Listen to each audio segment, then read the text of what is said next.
Hello, everyone. Welcome to the Carolina Weather Group. This is the Wednesday, July 10th, 2019 edition of our little weather get-together. We hope you had a great 4th of July. Hopefully it wasn't too hot for you. And we're happy to have you back here for a new live episode. We hope you enjoyed the hurricane special last week. And if you didn't see it, you can subscribe to our YouTube page and watch along. And we'll be doing some clips throughout the next month or so from our visit with the hurricane hunters. So tonight we have on with us Chief Meteorologist Ed Piotrowski from WPDE ABC 15 News in Myrtle Beach, South Carolina. Ed's a friendly face if you live along the Grand Strand. Well, if you visited Myrtle Beach, I'm sure you've seen Ed on TV as well, and a great friend of our show too. So we're happy to have Ed with us tonight. So if you are watching, this is a live show, and we'd love for you to interact with us. And you can do that one of many different ways.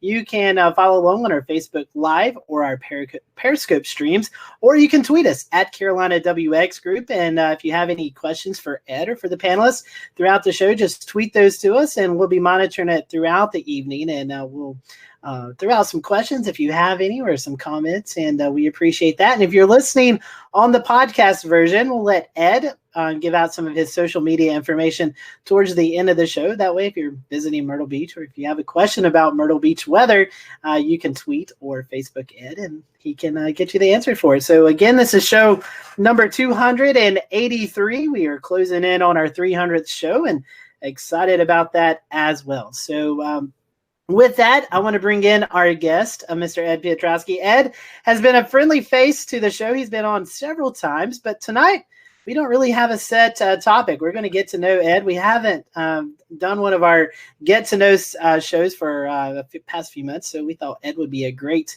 addition to that. So, Ed, welcome to the show, and we're happy to have you back with us. Thank you, guys. I very much appreciate you having me. Always fun to be with you folks. And I think the last time I was on, we were talking about the Myrtle Beach tornado that occurred on July 6th of 2001. That went right down Myrtle Beach. Last big tornado I've ever seen in our viewing area. Yeah, and that was one of the most videoed tornado for your area. To talk about that, my first question to you, Ed, is you've been in the Carolinas your entire meteorological career. You started in New Bern and then moved down to the WPDE. So you've been in the area for about 28 years. Mm-hmm. Has anything really stood out to you? I know you've covered winter storms, hurricanes, flood events, tornadoes like we were talking about. Talk to us about the last 28 years and maybe what's kind of stood out to you from your career here in the Carolinas. Boy, probably three distinct things I can really remember. And you go back to 1999 with Hurricane Floyd. And I think everybody remembers that Hurricane Floyd was nearing Category 5 strength when it was moving through the Bahamas. And it prompted the single largest peacetime evacuation in American history to that point. So it was quite a big scare for the Carolina coast. It was the only time we've ever moved our weather center back to the city of Florence because of that real possibility. So that was we've had hurricanes before that I dealt with, but that one was the one that really got me more nervous than any other until the last 3 or 4 years with Matthew and, of course, Florence last year. Probably the most memorable weather event in my career has to be the Myrtle Beach tornado. Our weather office used to be located at the Myrtle Beach Pavilion, and I remember that day getting a phone call from somebody saying they just saw a tornado come ashore. And as you guys know, 99 out of 100 times when somebody says that, it's not a tornado. But this indeed what it was. I went out on the back porch, looked to the north, and I saw a waterspout coming in off the ocean, literally a block north of where I was, come right over the pavilion, and then became this majestic funnel about 2 blocks south of me. And that's when it was at its peak after the fact, after analysis, an F2 tornado with winds up to 150 miles per hour. And it really is remarkable that nobody was seriously hurt or killed, given that week in Myrtle Beach is really the busiest week of the entire year. So very, very fortunate. The video, like you said, was amazing. Nobody had cell phones back then, but everybody had a video camera. So it was pretty neat to see the evolution of that tornado from start really to finish. And so, Ed, for folks who may not be familiar with ABC 15, you guys cover both North and portions or South Carolina and even portions of North Carolina. Kind of give us a layout of your forecast area and some of the areas you have to cover. Roughly from I-95 all the way to the coast. Of course, just west of I-95, we covered Darlington, Marlboro, Dillon counties. We get into Chesterfield County, but that's more of a Charlotte actual county. In North Carolina, our viewing area does cover Scotland and Robeson counties. Columbus County, which is actually closer to Myrtle Beach, is in the Wilmington market. So it's quite a challenge, as you well know, especially in the wintertime. You can have a huge snowstorm along and west of I-95, and we've got nothing but rain along the coast. And then good luck trying to figure out where that transition zone is going to be any given winter day. And so, Ed, talking about that, we were talking about memorable moments. One that you guys had a little skirt with, where Shay lives there in Charleston, they had a little bit more snow. But the winter weather event that took place last year, I mean, you were talking about it. You guys even have brushes with winter weather. Maybe some folks may not equate the beach with winter weather. No, that's true. And if you all go back to 1989, 2 days before Christmas of 1989, we had 13 inches of snow in Myrtle Beach, 13 inches on the beaches themselves. So it's really the only white Christmas that we've ever had where we had an inch of snow on the ground at Christmas time. A couple of years ago, or I think it was about a year ago this past January, we saw all that snow in Charleston. Everything was lining up for a big snow for us as well. And then we had this infamous hole develop right over Horry County, where the air temperature was just warm enough above the surface where snow changed to sleet. And it was a long enough period that it really cut down on our snow totals. And I remember that afternoon upping my forecast to, I think, 3 to 5 inches of snow and tagging with let it snow, let it snow, let it snow. And it never snowed very much at all that evening. So that was one of our bigger busts, if you will. And that's just the nature of weather sometimes. No matter how good of a forecaster you are absolutely positively going to bust from time to time. And that's why I never brag about any forecast I get right, because I know my time is coming.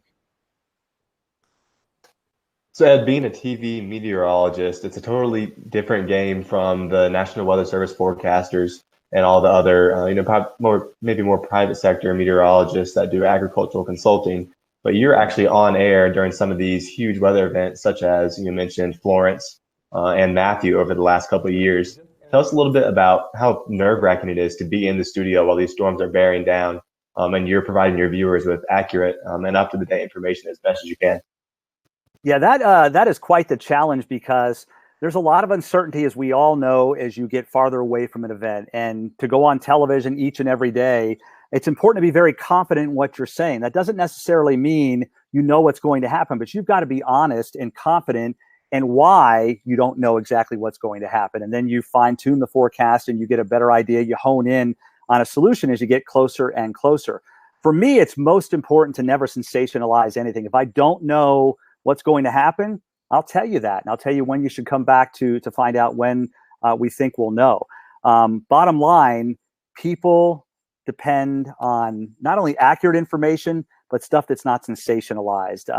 Too often people try to swing for the fences, trying to be a hero, and unfortunately they end up being zeros a lot of times. So being the voice of reason is what I try to do in my market, so that people make decisions wisely based on the best information that we have at the time. And it was crazy with Hurricane Florence, as you well know. At one point, Hurricane Florence was in a position out over the Atlantic Ocean where historically, since 1851, no tropical storm or hurricane had ever reached the eastern United States. With that said, we all looked at the models. We knew that there was some anomalous steering flows were going to develop over the eastern seaboard, the blocking high over the Ohio Valley, for example. And so we couldn't write this system off. And unfortunately, we won the worst part of the lottery, the hurricane coming toward the Carolina coast. We were grateful that it weakened considerably before getting here, but all along we knew this was going to be a massive rain event. And as bad as it was in my viewing area, it was much worse in southeastern North Carolina, as we all know. But, to people at home, if one house floods, that is an absolute catastrophe for them. So there really is no such thing as, we escaped the worst of it, or we dodged a bullet, because some people in our viewing area didn't. We lost 5 people were killed in our viewing area during Hurricane Florence. So. And that's one of those things. Wow. Go ahead, Evan. Go ahead, Evan.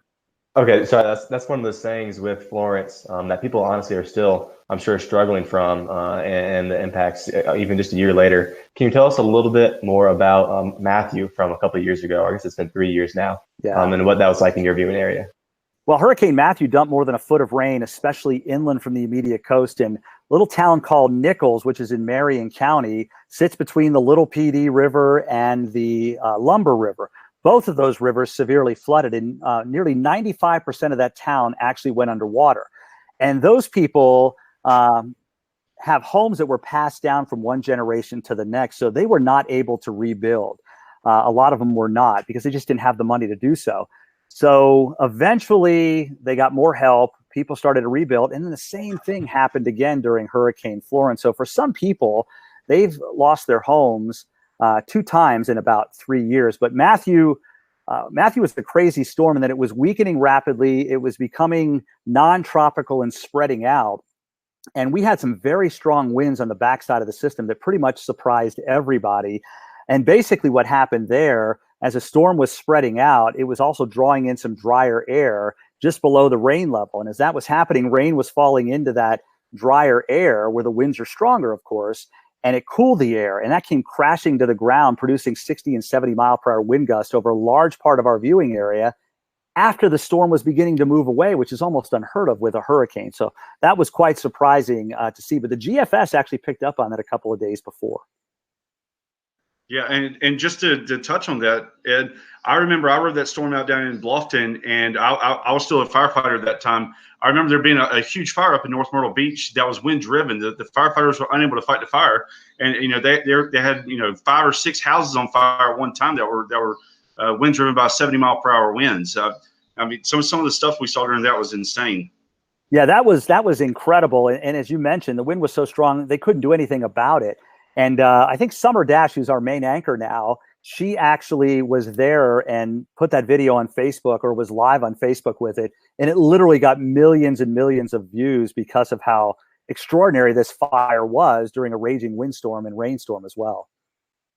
Ed, I saw you, we were talking about Matthew and Florence. I saw a post that you put on your Facebook page after the events, talking about how many hours and days that you were there at the station. And I was able to watch some of your live streaming. And I know you were there almost 24 hours a day throughout that period.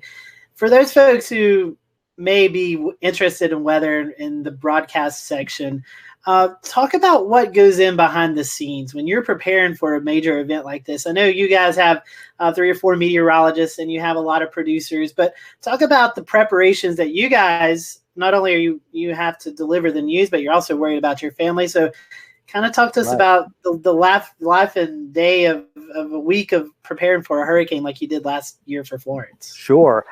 As you all know now with social media, people are talking about a tropical system sometimes 10 days before it actually gets to any location. So for me and a lot of the other meteorologists I know across the Carolinas, you're already in the thick of it at that point in time, because you're not only discussing the possibilities of what could happen, but you're also trying to keep the rumor mill at a minimum as well, because there's so much crap out there, as you well know. So for me, it becomes almost a 24/7 job, 10 days, 12 days out, all the way through, and then afterwards as well. For me, usually about 2 or 3 days out is the last time I'll be at home. And Florence was the first hurricane that 2 to 2.5 days out when I was heading to work that I thought, well, this is a real possibility that we're going to get hit by a Category 3 or 4 hurricane. We might get Category 1 or 2 at my house. So I started boarding up. I had my house actually boarded up before I went to work. And do that in your neighborhood if you're a meteorologist and see what people do. They see the meteorologist boarding up. They kind of freak out about that. But I had to do that 2 or 3 days ahead of time. We get to work, and of course, there's a lot that goes into discussing the coverage that the news folks are going to do. For me, it's about obviously talking about the impacts. I can say 20 inches of rain and 75 mile per hour winds, but what does that mean to the person at home, and how should they prepare for that? So that's what a lot of our graphics are tailored to at that point in time. And, it's leading up to the storm, forecasting what's going to happen, letting people know what they should be doing now, where they should be going if an evacuation order is given. And then you get through the storm as well. That first part is just preparing. Then you're going through the storm. And then half of the coverage is actually after the hurricane has passed. Mostly it's a news story at that point in time. But in our area, obviously, we had a lot of river flooding that really didn't peak for about 2 to 3 weeks after the hurricane had already gone by. So it was a long month and a half between when Florence formed off the African coast until the flooding finally subsided. And anybody who's going to get into television weather has got to know that there is no such thing as an 8-to-5 job at all.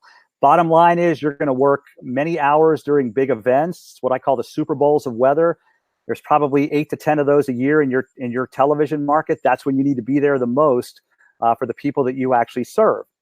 For me, because I've been here 25 years, they're usually going to put me on ahead of everybody else. That's not to say that our team isn't great. I have some phenomenal folks with me that I work with. But for the most part, they've been here maybe a year or so, sometimes up to 2 years. So it usually falls on the guy with the most seniority who is in front of the camera the most. And I have, all the experience I have since 1994 when I got here with hurricanes. I know the area very well. So Ed, keep talking about hurricanes. We continue to talk about your coverage of those, and you've done a fantastic job. I mean, once we roll up the sleeves, you know it's business from there on out. So hats off to you on the Florence coverage and all the coverages before. You do a fantastic job up there. One question I have for you, and this relates back to evacuations, right? We've seen development, we've seen population grow astronomically over the last couple of decades along the coastline, especially here in Charleston. My question is along the lines of, is Myrtle Beach, is the Grand Strand ready for a major hurricane? And if not, what's the evacuation efforts up your way? Do you think they've improved since Floyd? We had a pretty big nightmare here in Charleston during Floyd. Right. And still our interstates are only 4 lanes. But what's it like in Myrtle Beach getting out of town? It really depends on the time of the year. I mean, the infrastructure is not there here either. They're lobbying very hard to get I-73 built. So we have another major evacuation route out of town. Because the bottom line is this, the only real big highway coming into Myrtle Beach is Highway 501. We've got Highway 9 in the north end, Highway 544, but that connects to 501 and Highway 378. We have got phenomenal emergency managers in Horry and Georgetown counties. Those 2 counties become one during a tropical system. One will always evacuate with the other or vice versa. And depending on the time of the year, if it's the middle of summertime when our population swells, evacuation take more than 35, 36 hours to do so. Outside of the tourist season, it can be as little as 24 hours. So it is somewhat of a nightmare simply because you're trying to get so many people away from the coast on what typically is a nice day. They don't believe anything's coming this way. And we just need the infrastructure. That's the bottom line. We need more roads. We've grown much faster than our infrastructure has.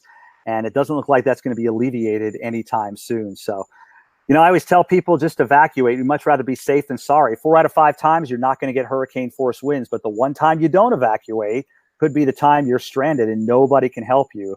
As we all know, when the winds get to a certain level, not even emergency the wind just howled. Vehicles howled and howled some more out on the road. So if your house catches fire, and it was so somebody has a heart attack, you're on your own point, until conditions get I was laying down, it wasn't real bad, maybe until about noon, 1 o'clock. Because of the chaos. Once the gas stations running out of gas, the center wasn't really much they tend to drain it the first time across the South Carolina line. So that's the problem. 10 miles, people 20 miles down, and the winds really picked up. I try to tell people, look, the gas trucks are going to keep coming until the last minute. So if you go at like 11 at night or 1 in the morning or something, you'll probably have light. Actually, but I'm really impressed with. Yeah, I mean that was going to be my question. The next one. Did see a bunch of shingles, gutters, and I think you said about 36 hours. Is that how long it takes to actually evacuate the Grand Strand? I noticed that once the winds came around out of the southwest, yeah, they basically say to get out of the evacuation zone because the evacuations are ordered because of the real threat of the ocean getting to where you are based on Corps of Engineers studies showing what floods.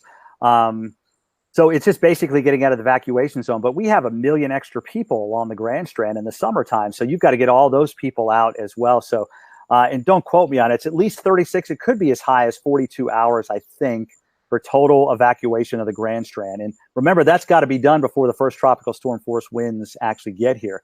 Back to your point about people being lethargic about leaving, actually goes back to Hurricane Hugo. When people wanted to get back with Hurricane Hugo, it took them forever to let them back in. People didn't understand, you got to make sure it's safe before you can go back. And it took a long time for people to clear the area so that they could get back and not have any issues. So a lot of people swear they would never leave after that. And people still do it today. They swear they're never going to leave. And especially after Hurricane Florence, because it looked like it could have been a Category 4. A lot of people left. Then they couldn't get back very quickly because of all the flooding we had. So People just don't want to be inconvenienced, unfortunately, and unfortunately, that's going to cost some lives at some point in the future. Yeah, and to piggyback off that, Ed, across the Grand Strand is so unique because there's so many tourists down there. Mm-hmm. If you could, I guess, play the role of emergency manager or emergency planner for one day, what would be one thing you might add or change to the plans, to help the process? I mean, we do have phenomenal emergency managers. I know Sam Hodge and Randy Webster. I went to the National Hurricane Center conference a couple of years ago and sat on a panel after Matthew and after Hurricane Florence. And these two were rock stars. I mean, everybody from the National Hurricane Center knew them and loved them. So they do a phenomenal job. But I mean, if I could change one thing, it would be the infrastructure for sure. A lot of people don't want to leave because it takes forever to get away from the Grand Strand.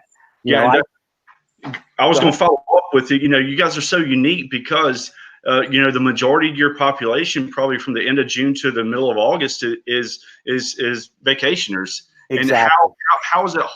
There's got to be some difficulties there in being able to communicate the risk to all these people that are from out of town that just don't know you and trying to gather that trust. That's got to be momentously hard. It really is. We have learned, though, that a lot of times people that are on vacation and not from hurricane-prone areas are scared to death of what could happen. A lot of times they'll leave kind of early.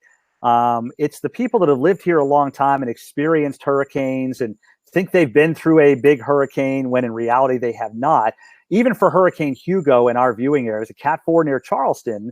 But for us, we didn't have anything worse than Category 1 winds. The storm surge was big. We had a lot of damage from the storm surge. But so we fight the battle with locals more than we do with tourists a lot of times. But you still have a ton of people trying to get out the beaches. And with evacuations, there are certain roads that depending on where you live or where you're staying in a hotel, you have to take a certain evacuation route away from the beach. For instance, if you're at the Skywheel in Myrtle Beach, you'll take 501. If you live in Surfside, you got to go up 544. But if you live in Garden City or Murrells Inlet, you got to go out through Georgetown. That way it spreads all those people out from Little River all the way down to Georgetown. So it's a bit more efficient that way, but it's still a tall task for sure. Yeah, and I'd like to second what you said about the Horry County emergency managers. Back in 2016, I did chase Matthew down in the lower part of the state, but the flood event, was a couple days soon to come afterwards, like you're talking about Nichols and Conway with the Waccamaw and Lumber River. The Horry County emergency managers, they asked for mutual aid help from fire departments very, very early on. So 2 days afterwards, I go back to work and I get deployed to Horry County and spent 72 straight hours there working. Wow. There was so many roads closed down there, so much flooding. But see their emergency managers being so proactive and wanting to get extra help in there because the infrastructure was so strained was pretty incredible. They really are phenomenal. I mean, especially after Hurricane Matthew, we set records on just about every river in our viewing area. Literally 2 years later, those records are broken by nearly 3 feet. On the Waccamaw River in Conway, for instance, the Intracoastal Waterway in Stocasty. Some of those neighborhoods on the Intercoastal Waterway have flooded 3 of the last 4 years. I mean, people have lost everything. And, people talk about government buyouts and so on and so forth, but you never get what the house is really worth. So it's very difficult for these people to move on sometimes. I totally agree. Yeah, Scotty, kick it back over to you. All right. Thank you, Chris. Edward. Seems like we're continuing this hurricane theme, but that's a lot what you have to deal with. Earlier this year, the South Carolina House recognized you, honoring you for your service to South Carolina and to the Grand Strand area. You also received the John Coleman Award for being a best broadcaster, communicating those hurricane threats. I watch your social media. I think a lot of us do, and give you bravo, round of applause for what you do for the folks in the Grand Strand. Talk to us about social media and how sometimes, it can be hinders to us because we, like you said earlier, we see all these wishcast or these apocalyptic things that could happen. But in this day and time, social media is one of our biggest tools that we use to communicate. So talk to us a little bit about that and how you've seen it progress over the past several years.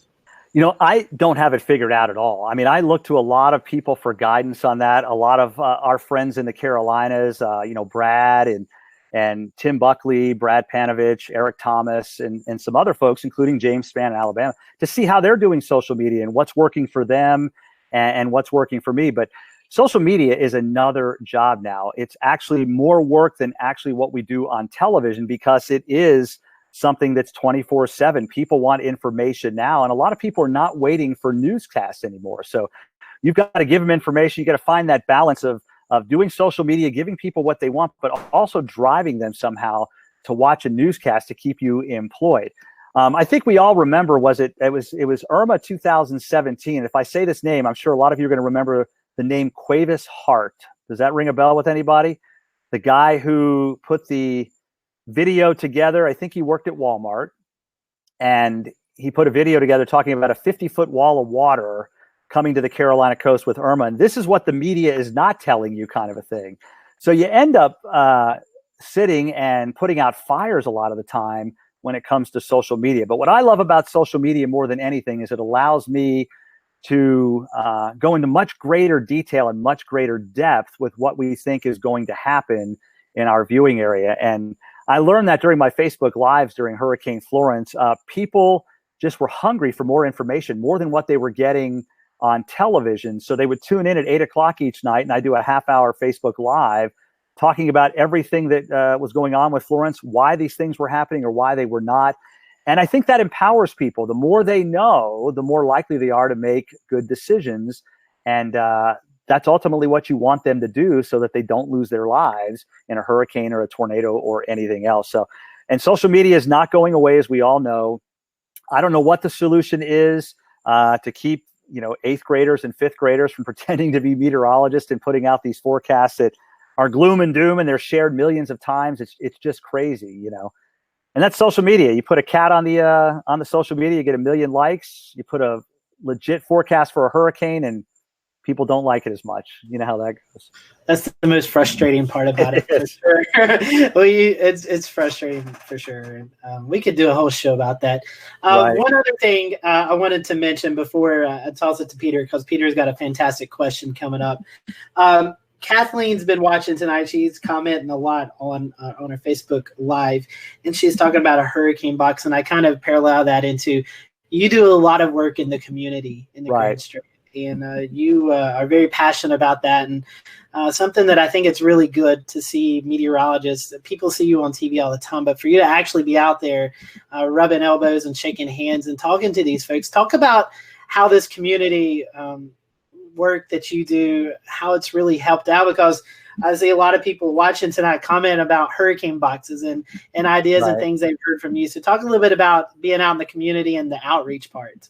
It's incredibly important to me, because first impressions are everything. And so when you're out there meeting somebody, they've kind of sort of got preconceived notions of what they think about you, whether it's from television or they think every TV person is a snob, whatever it may be. So I enjoy meeting people. I do a lot of speaking engagements at schools.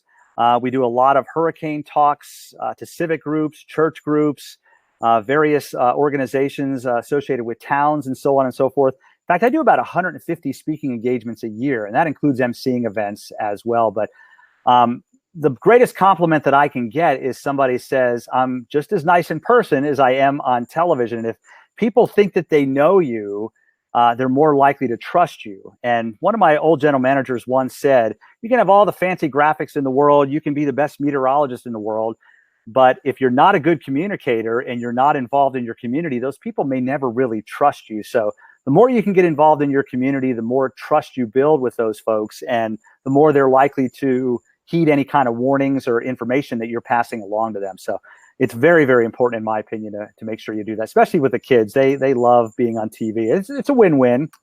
I go to a school, take video, and I always put it on social media and put it on television as well. So a lot of fun. And I'll wear crazy suits from time to time as well.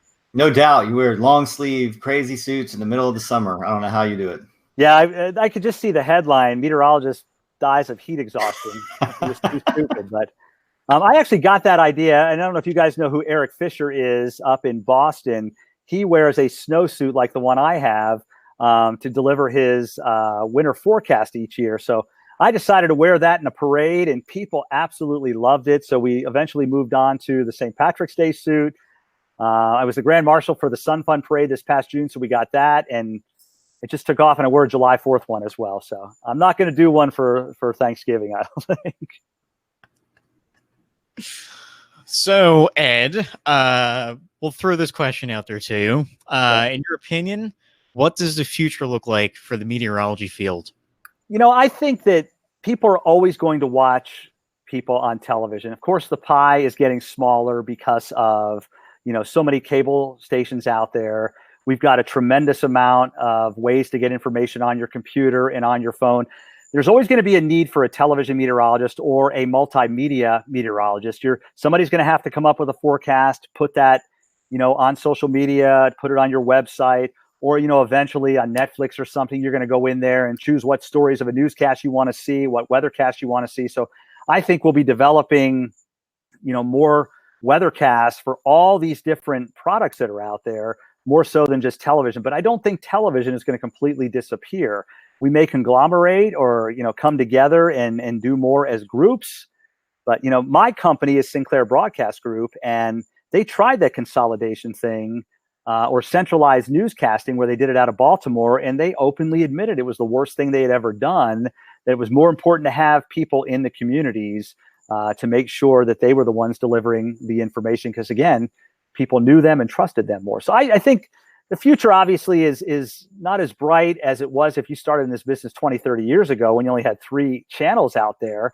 But I still think that there's a place for television meteorologists. I think those huge salaries are long gone, but you could still make a good living at it.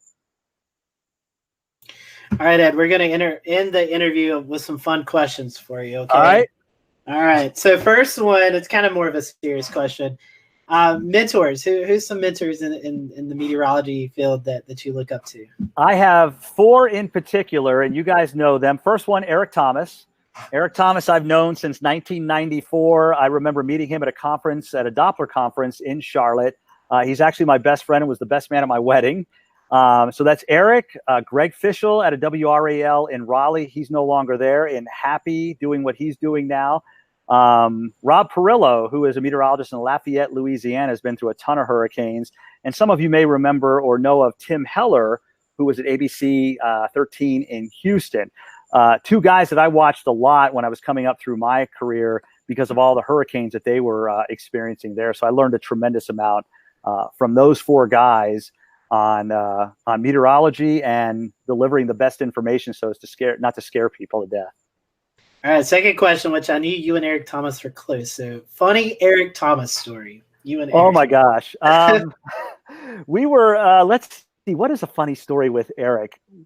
We were on the golf course, and we've done some funny videos on the golf course when it comes to, hey, the world just came to an end. We're the only 2 people left. If you know Eric is one of the a larger than life character. I mean, he's got a tremendous personality, hilarious.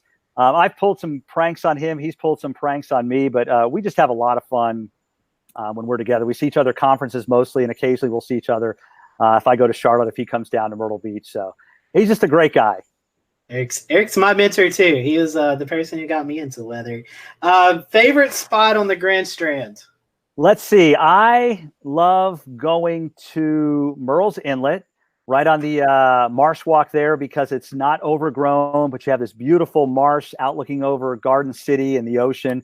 It's just very peaceful and beautiful. If you've never been to the Grand Strand, it's one of the least commercialized areas that look pretty natural compared to downtown Myrtle Beach, which is phenomenal. But that's more of a tourist attraction there. But Murrells Inlet, if you've never been, I would recommend you do that. Some good restaurants there too. Oh my gosh, they're phenomenal. I mean, seafood is caught daily there. So, a couple more. Favorite hobby? I actually like photography.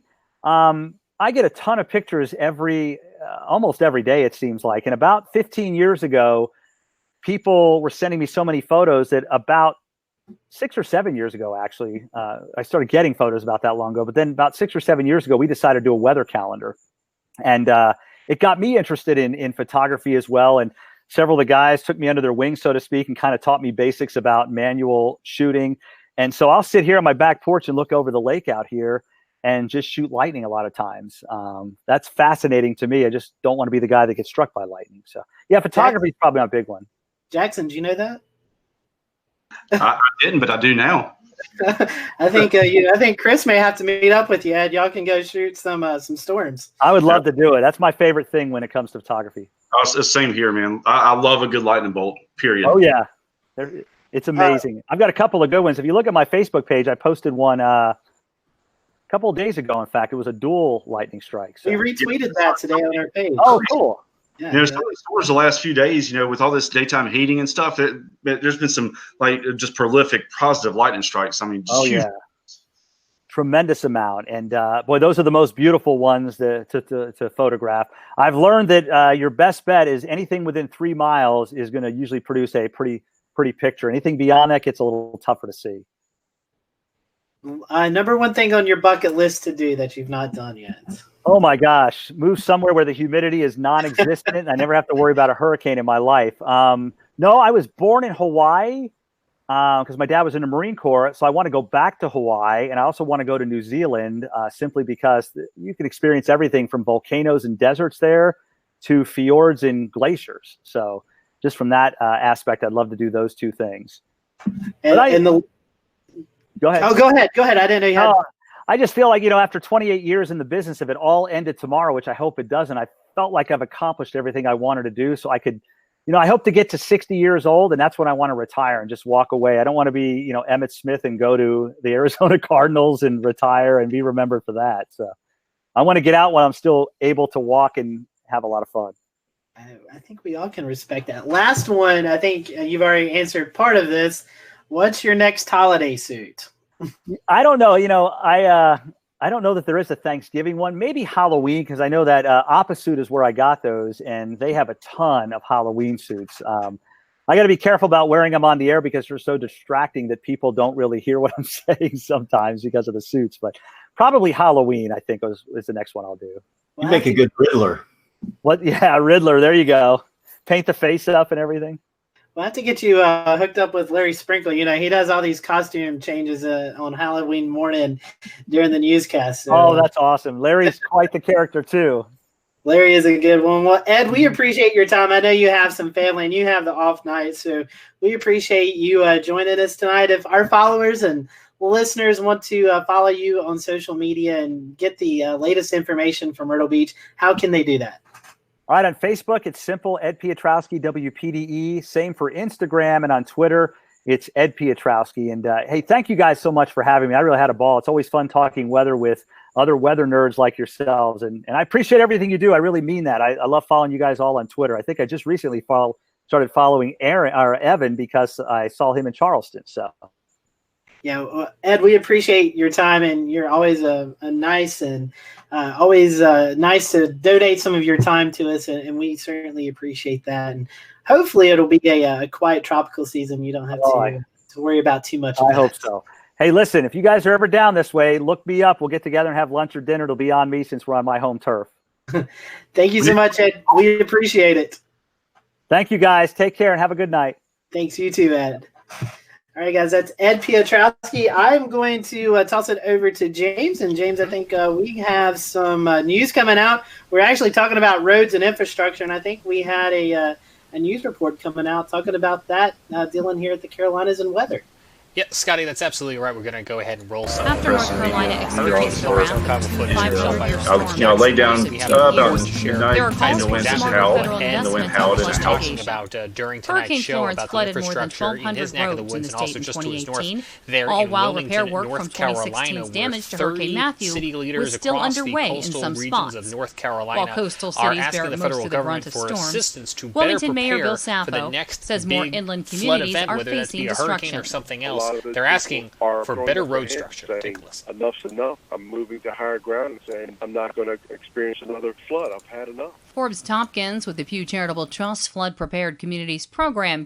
After North Carolina experienced the wrath of two 500-year storms over the course of 2 years, there are calls for smarter federal investments on flood mitigation. Hurricane Florence flooded more than 1,200 roads in the state in 2018, all while repair work from 2016's damage to Hurricane Matthew was still underway in some spots.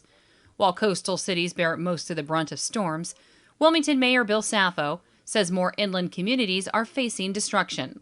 A lot of those people are throwing up their hands and saying, enough's enough. I'm moving to higher ground and saying, I'm not going to experience another flood. I've had enough. Forbes Tompkins with the Pew Charitable Trust Flood Prepared Communities program contends communities need more resources to protect infrastructure. At the federal level, there needs to be a greater investment and prioritization of pre-disaster mitigation and resilience to help these communities get ahead of the next storm. More than 36 city leaders from North Carolina recently sent a letter to the U.S. House Committee on Transportation and Infrastructure urging members to create a federal aid highway pre-disaster mitigation program. A Pew poll found 77% of Americans support a requirement that federally funded infrastructure in flood-prone areas be constructed to better withstand the impacts of flooding.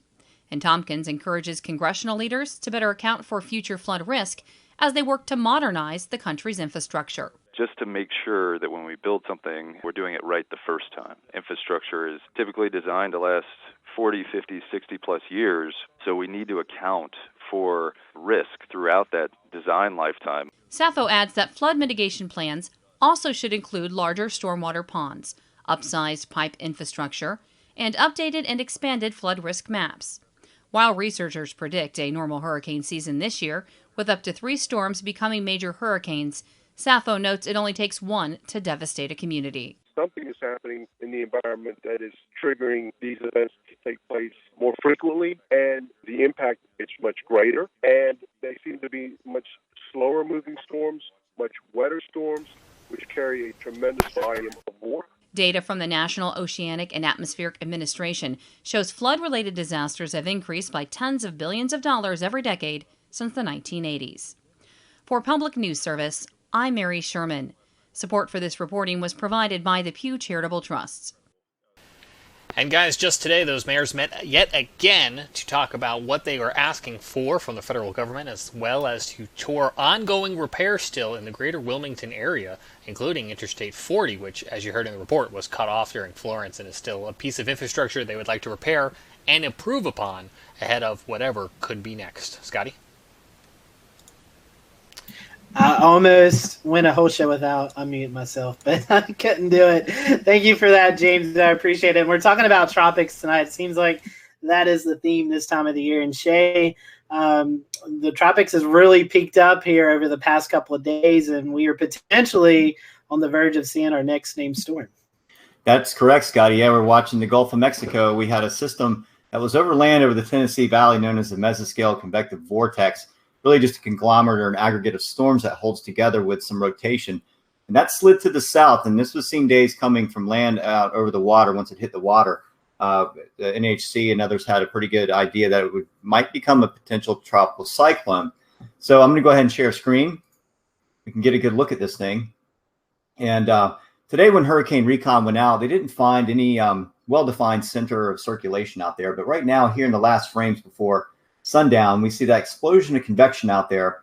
And this is really defining the center of, or the core of the storm right now, where all this convection is blowing up. So we're seeing some rotation, some broad rotation really starting to aggregate around, or the convection aggregate around the core, and the rotation starting to form. It's getting that look, in other words. If we look at the NHC's latest track, they're calling this potential tropical cyclone 2. So basically what this is anytime we have a system that's going to be making landfall within a 48-hour period, they issue a PTC first before, and if it's not already a tropical storm. The next thing that it'll do, likely tonight or maybe even tomorrow morning, we may see this upgraded to a depression. And from that point, it becomes tropical storm. And there is a chance this could become a hurricane just before landfall in Louisiana. Now, if you look at the track here, the cone of uncertainty is very wide. It includes portions of Texas all the way over towards Houston area. And then also over here to the east. So we have to consider that all of these points in between are potential targets for landfall. So don't think that just because the center of the track takes it right over central Louisiana, that's going to be the exact landfall. That's what the model agreement is showing for the most part, a majority of them right now. We do have hurricane watches for most of the Louisiana coastline. Tropical storm watch for far eastern Louisiana inland. The thing about the storm is the rainfall amount. This is one of the big factors here. Louisiana, Baton Rouge just got flooded very badly today. These rivers, the Mississippi River and a lot of these other areas, are already swollen above normal.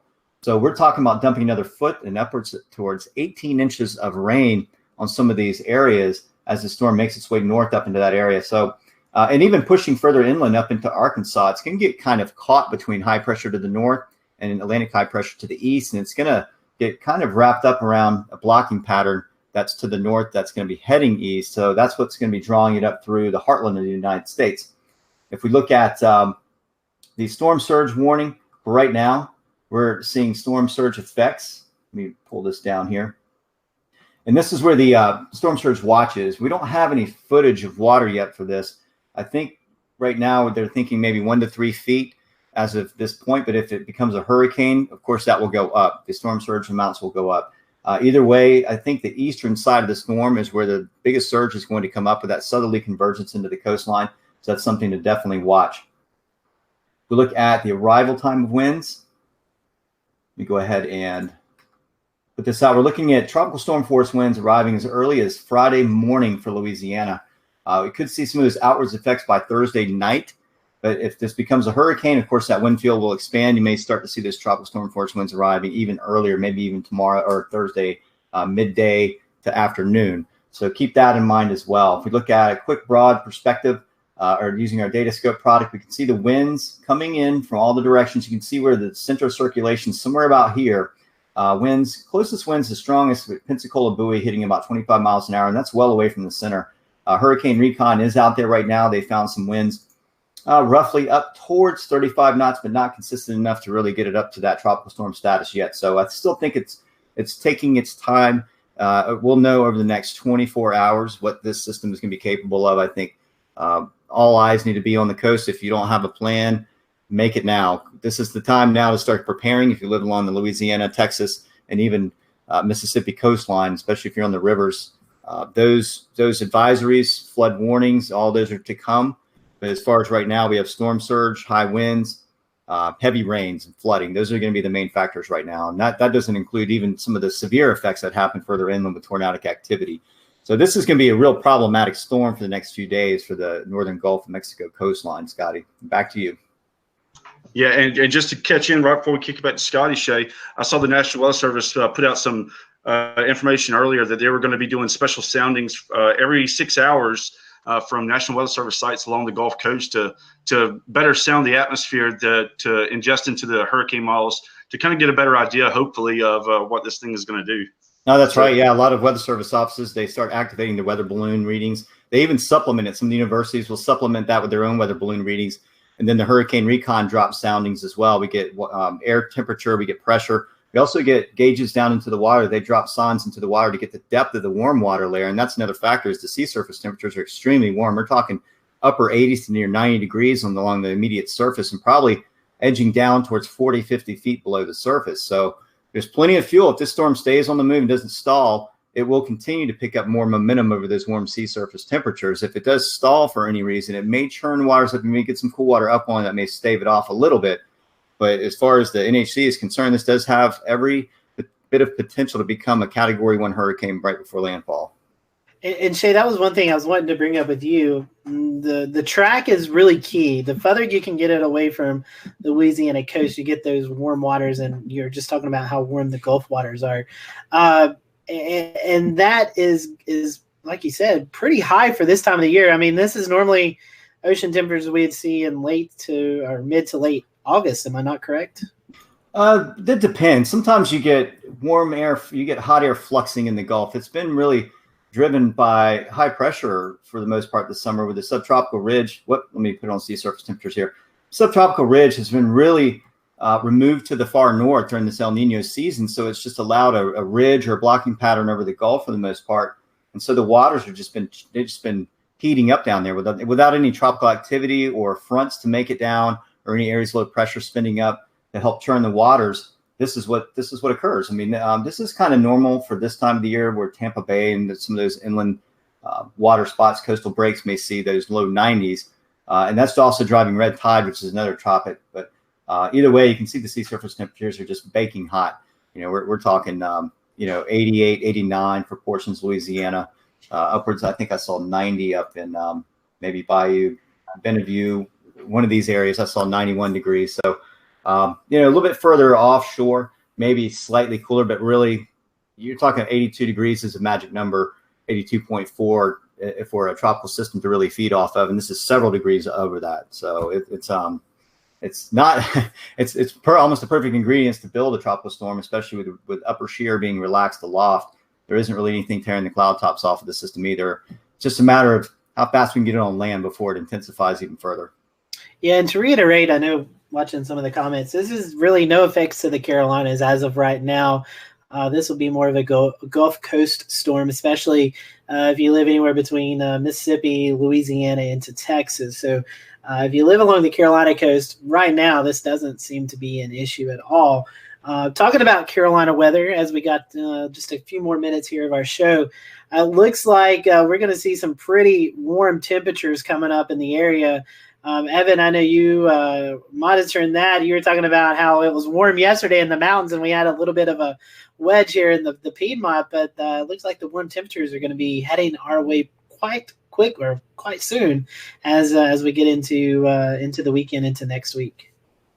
Yeah, I know, Scotty, you've been tweeting a little bit about that recently, so you maybe have a little bit better perspective on just how warm it's going to be next week. So I think you were saying that it might be some of the warmest of the season. But up here in the mountains over the next few days for Western North Carolina and northwestern South Carolina, we're looking at a little bit of a wet pattern with some showers and thunderstorms likely in the afternoons and evenings. That should hopefully keep us near normal. Now, as Scotty was saying, once we get into next week, could be a totally different ball game with those higher temperatures. Definitely so. It looks warm over the area. And Peter, up in your area, seeing the potential for maybe some mid-upper 90s up there with heat index over 100. Don't even get me started. Yeah, it's been very hot up here last few weeks. We've been pretty much stuck in the 90s with high humidity, and with that comes storm chances. And we have had nothing but tornadoes this summer. This is like Tornado Alley 2.0 up here. Let me show this graphic real quick. For the whole state of New Jersey so far this year, we have had 15 tornado warnings since April, which is very rare for us. We do not get that all the time.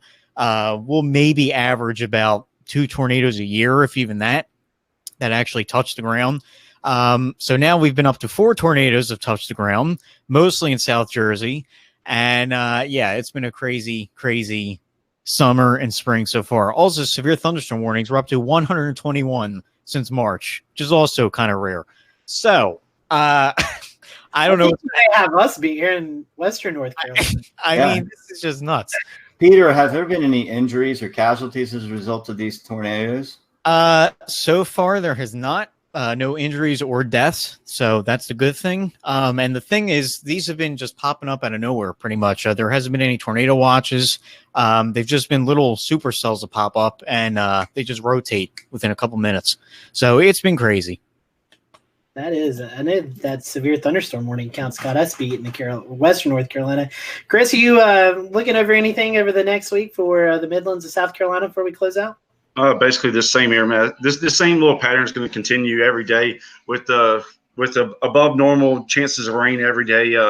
Summertime convection really will be the big driving factor for our weather down in the Midlands the next few days. But late week, a front's going to move in, and that's going to be the same front that's going to really affect what's going to happen with Barry.